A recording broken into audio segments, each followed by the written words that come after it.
could I ask you to elaborate on your work on youth mental health to start with? Yeah. And then on your broader views on the mental health for Australian youth. Yeah, sure. So for me, I think perhaps maybe a little bit naively, I thought that by working with children and young people, sort of adolescents, that was guided by the principle for me of early intervention. I think that the sooner that you can work with people who might be experiencing some form of distress, you can engage in a lot of meaningful preventative work. You can stop the proverbial snowflake at the top of the mountain from becoming an avalanche of psychosocial distress.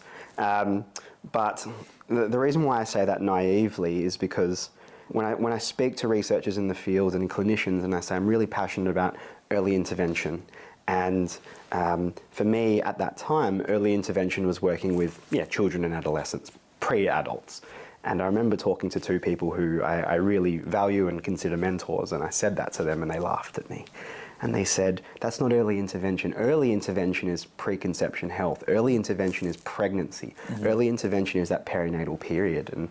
And perhaps, again, naively, the Vincent from 2018, 2019 probably thought that you couldn't do too much in that space.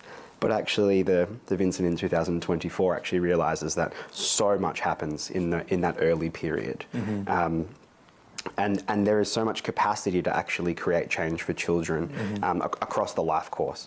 So for me, the transition is, yes, I love working clinically with children and adolescents and young people, but for really good, I guess, scalable and sustainable change and improvements to the mental health of children and young people, we have opportunities to start earlier. And often where you start earlier is you work with the system that surrounds the child, right? I think that even when you're working with adults or any individual, it's really ignorant to assume that this person doesn't sit within a system. And I think that taking them out of that system or isolating them from that system can only get you so far with regard to the change and the impact that you can create for these people.